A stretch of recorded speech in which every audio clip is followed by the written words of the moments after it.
오랫동안 큰 변화 없이 약간은 멈춰있던 도시에 의정부가 거대한 꿈을 꾸기 시작했습니다. 네, 촌티를 벗겠다는 조금은 도발적인 선언과 함께 도시의 지도를 새로 그리겠다는 건데요. 의정부에 살고 계시거나 관심 있는 분들이라면 우리 동네는 어떻게 되는 거지? 하고 궁금해하실 수밖에 없을 거예요. 네, 바로 그 거대한 계획의 속살을 오늘 여러분과 함께 좀 깊이 파헤쳐 보려고 합니다. 저희가 오늘 들여다볼 자료는 2035년 의정부 도시 주거환경정비 기본계획인데요. 이름이 좀 딱딱하죠? 그렇죠. 이 딱딱한 이름의 공식 고시문부터 또 도시 전체의 변화를 한눈에 볼 수 있는 총괄 지도, 그리고 이 계획의 핵심을 아주 날카롭게 짚어낸 뉴스 기사. 아, 기사도 있군요. 네. 그리고 실제 주민들의 목소리가 담긴 블로그까지 다채롭게 준비했습니다. 맞아요. 저희가 오늘 하려는 건 단순히 계획이 발표됐다는 뉴스를 전하는 걸 넘어서 이 꿈이 과연 현실이 될 수 있을지, 그 성공 가능성과 또 혹시 모를 숨겨진 과제는 없는지 이런 것들을 짚어보는 게 오늘의 목표입니다. 네. 앞으로 10년 뒤 의정부의 풍경을 미리 그려보는 시간이자 꽤나 흥미로운 도시 탐험이 될 겁니다. 그럼 그 탐험을 한번 시작해 볼까요? 이 계획이 음. 왜 지금 이 시점에 나왔는지 그 배경부터 살펴보는 게 순서일 것 같아요. 좋습니다. 보통 이런 대규모 계획은 다 이유가 있잖아요. 의정부 씨가 갑자기 이렇게 큰 그림을 그리게 된 계기가 뭔가요? 가장 큰 이유는 기존 계획이 너무 낡았기 때문이에요. 2008년에 발표됐던 2010 기본 계획이 있었는데 2008년이요? 네, 무려 15년도 더 된 계획이다 보니까 그동안 바뀐 도시 상황이나 법규를 전혀 따라가지 못하고 있었죠. 나요? 네, 맞습니다. 그럼 이런 기본 계획 수립이 의무는 아닐 텐데 시에서 먼저 나섰다는 점이 좀 흥미롭네요. 보통 이런 사업은 주민 민원이 빗발쳐야 마지못해 시작하는 경우도 많잖아요. 바로 그 점이 이번 계획의 아주 중요한 특징이에요. 의무가 아님에도 시가 선제적으로 나섰다는 건 그만큼 원도심을 되살리고 낡은 주거 환경을 개선하려는 의지가 강력하다는 뜻이죠. 아, 단순히 낡은 아파트를 새로 짓는 걸 넘어서 의정부라는 도시의 정체성을 재정의하려는 시도라고 볼 수 있습니다. 도시의 정체성을 재정의한다고요? 그건 조금 더 구체적으로 설명해 주실 수 있을까요? 오랫동안 의정부는 경기 북부의 군사도시 혹은 서울로 출퇴근하는 사람들을 위한 베드타운 이미지가 강했잖아요. 맞아요. 그런 이미지가 있었죠. 그런데 이번 계획은 앞으로 개통될 GTX-C 노선 같은 교통호재와 맞물려서 이제는 서울의 위성도시가 아니라 자족 기능을 갖춘 도시로 거듭나기 위한 첫 단추를 깨는 거라고 볼 수 있는 거죠. 아하. 한 뉴스 기사 제목처럼 촌티를 벗겠다는 선언이 바로 그런 자신감의 표현인 셈이에요. 아, 그런 큰 그림이 있었군요.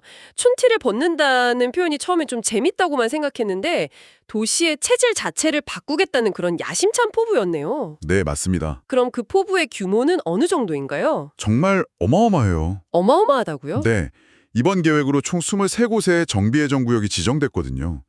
재개발이 9곳, 재건축이 14곳인데 전체 면적을 다 합치면 약 77만 3천 제곱미터에 달해요. 77만 제곱미터면 감이 잘 안 오는데요. 축구장 100개가 넘는 크기라고 생각하시면 좀 쉬울까요? 축구장 100개요. 네, 그 넓은 땅에 새로운 아파트와 기반 시설이 들어서는 거죠. 와, 축구장 100개 크기라니 상상조차 안 되네요. 이건 뭐 도시를 거의 새로 만드는 수준인데요. 그렇죠. 듣는 분들이 가장 궁금해하실 것 같아요. 그래서 그 100개 축구장이 들어설 곳이 대체 어디인가요? 지도를 좀 펼쳐볼까요? 네, 준비된 총괄 지도를 보시면 한눈에 파악하기 쉬울 겁니다. 빨간색으로 표시된 재개발 구역과 파란색으로 표시된 재건축 구역이 도시 곳곳에 퍼져 있는데요. 아, 네네, 보이네요. 크게 보면 흥선권역, 호원권역, 신곡권역 이렇게 3개의 생활권으로 나뉘어서 사업지가 골고루 분포되어 있어요. 지도를 보니까 정말 도시 전체를 아우르는 계획이라는 게 실감이 나네요. 특히 눈에 띄게 면적이 넓은 곳들이 몇 군데 보이는데요. 맞아요. 규모 면에서는 2곳을 주목해 볼 만해요. 재개발 중에서는 가능동 일대에 있는 흥선권역 2구역이 약 12만 1천 제곱미터로 가장 넓고요. 가장 넓은 곳이군요. 네. 그리고 재건축 중에서는 용현동의 용현 현대 1차 아파트가 약 4만 3천 제곱미터로 가장 큽니다. 이 2곳이 아마 이번 정비 사업의 상징적인 장소가 될 가능성이 높죠. 제가 자료를 넘기다가 유독 눈에 띄는 곳이 있었어요. 호왕권역 1구역인데 첨부된 블로그 글을 읽어보니까 이건 그냥 행정계획이 아니라 거의 뭐 한 편의 드라마더라고요. 주민들이 직접 발로 뛰었던 이야기가 있던데 이건 어떤 사연인가요? 정말 좋은 지점을 짚어주셨어요. 거기가 예전에 의정부역 4구역으로 불리던 곳인데요. 이번 계획이 단순히 시에서 위에서 아래로 여기를 개발하겠다고 정한 게 아니라는 걸 보여주는 아주 상징적인 사례입니다. 아, 그 블로그 자료를 보면 주민들이 직접 추진위원회를 만들어서 우리 구역도 정비 예정구역에 포함시켜달라고 정말 적극적으로 활동했던 기록들이 남아있거든요. 와, 주민들이 직접요? 네, 그만큼 주민들의 개발 의지가 강했다는 거죠. 사실 이번에 선정된 23건 모두 이런 주민들의 의사가 결정적인 역할을 했어요. 재개발의 경우 노후 건축물 비율 같은 객관적인 기준을 통과한 24개 후보지 중에서 주민 동의율이 높은 9곳을 최종 선정한 거고요. 재건축도 마찬가지였겠네요. 아파트 단지는 주민들의 단합이 더 중요할 테니까요. 훨씬 더 중요했죠. 재건축은 지은 지 30년이 넘은 304개 단지를 전부 조사해서 304개나요? 네, 거기서 200세대 이상 같은 기준을 만족하는 34곳을 먼저 추려냈어요. 그리고 그 34곳을 대상으로 주민 설문조사를 해서 최종 14곳을 뽑은 건데요. 아, 설문조사를 통해서. 네. 근데 여기서 정말 놀라운 점은 선정된 곳들의 주민 찬성률이 최저 92.7%에서 최고 96.2%에 달했다는 거예요. 96%요? 와, 거의 만장일치네요. 그만큼 주민들의 열망이 컸다는 뜻이겠지만 한편으로는 조금 걱정도 돼요. 기대가 이렇게까지 크면 나중에 사업이 조금만 지연되거나 계획이 틀어져도 갈등의 골이 더 깊어질 수 있지 않을까요? 정확한 지적이십니다. 높은 동의율은 사업 추진에 강력한 동력이지만 동시에 양날의 검이 될 수도 있죠. 그렇죠. 그래서 의정부시가 꺼내든 카드가 바로 강력한 인센티브예요. 여러분의 기대를 실망시키지 않겠다. 이 사업은 반드시 성공할 수 있다. 라는 확실한 신호를 주는 거죠. 그 인센티브라는 게 구체적으로 뭔가요?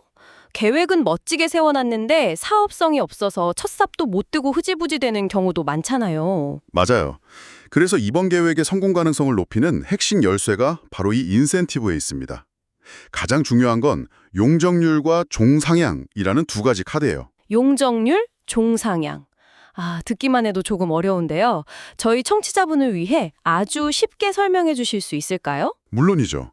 용적률은 내 땅 위에 건물을 얼마나 뚱뚱하게 지을 수 있냐는 거예요.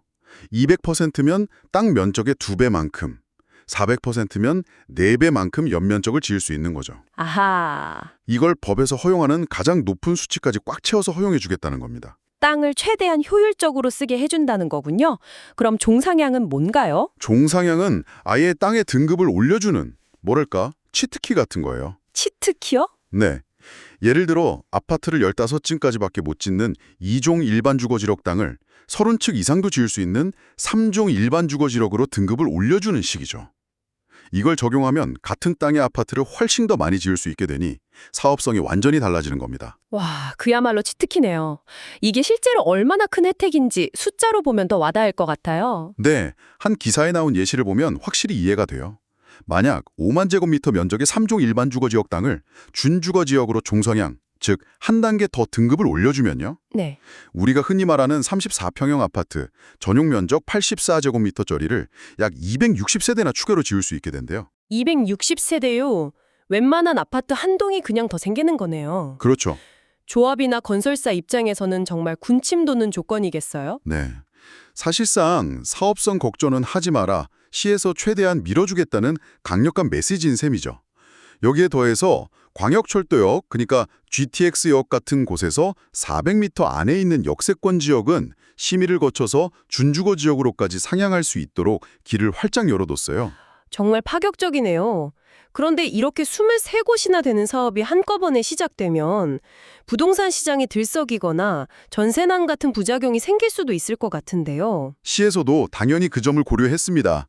시장에 주는 충격을 최소화하고 안정적으로 주택을 공급하기 위해서 사업을 2단계로 나눠서 추진하기로 했어요. 아, 단계적으로? 네, 일종의 속도 조절 장치를 마련한 거죠. 어떻게 나뉘나요? 1단계는 2025년부터 2029년까지 아까 말했던 최대 규모 재개발 구역인 흥성권역 2구역이나 용현 현대 1차 아파트처럼 사업성이 좋고 주민 동의율이 높은 11곳이 먼저 시작하고요. 예. 그리고 2단계는 2030년부터 2034년까지 호원권역 1구역이나 장암 우성 아파트 등 나머지 12곳이 순차적으로 진행돼요. 체계적이네요. 이런 대규모 사업을 뒷받침하려면 돈도 중요할 텐데 재원 마련 계획은 잘 되어 있나요? 네, 그 부분도 미리 준비를 해뒀더라고요. 의정부시가 도시주거환경 정비기금이라는 이름의 비상금을 따로 모아왔어요. 비상금이요? 네, 2024년 말 기준으로 이미 116억 원 정도를 확보했고 매년 시가 걷는 재산세 총액의 15%를 이 기금에 꼬박꼬박 적립해서 재원을 계속 불려나가고 있습니다. 아, 꾸준히. 네, 사업 초기에 필요한 행정비용 등을 지원하는 데 쓰일 예정이죠. 그렇군요. 계획부터 인센티브, 재원까지 정말 꼼꼼하게 준비했다는 느낌이 드네요. 그런데 이 모든 계획이 실제 주민들에게는 어떻게 다가올까요? 아무리 계획이 좋아도 주민들이 제대로 이해하지 못하면 말짱 도루묵이잖아요. 맞아요. 그래서 시의 소통 방식이 굉장히 인상적이에요. 계획 내용이 워낙 복잡하고 전문 용어도 많으니까 12월부터 각 대상 지역을 직접 찾아가서 설명하는 찾아가는 홍보실을 운영할 예정이라고 해요. 찾아가는 홍보실이요? 공무원들이 직접 현장으로 나간다는 거군요. 네, 그냥 강당에 주민들 모아놓고 일방적으로 설명하고 끝내는 게 아니라 주민들이 궁금한 걸 그 자리에서 바로 묻고 답하는 양방향 소통 방식으로 진행한대요. 그건 좋은데요? 네, 이런 방식은 행정이 일방적으로 통보하는 게 아니라 주민들의 눈높이에서 이해를 돕고 참여를 이끌어내려는 아주 적극적인 시도라고 볼 수 있죠. 주민들이 실제로 뭘 궁금해하는지는 저희가 확보한 홍보용 Q&A 자료 목차만 봐도 알 수 있을 것 같아요. 그렇죠. 보니까 정비 예정구역과 정비구역의 차이는 뭔가요? 동의서는 어떻게 내고 나중에 마음 바뀌면 취소할 수도 있나요? 구역으로 지정되면 우리 집 수리도 맘대로 못하나요? 같은 아주 현실적인 질문들이 많네요. 그렇죠. 바로 저런 실질적인 궁금증들을 현장에서 직접 풀어주겠다는 거예요.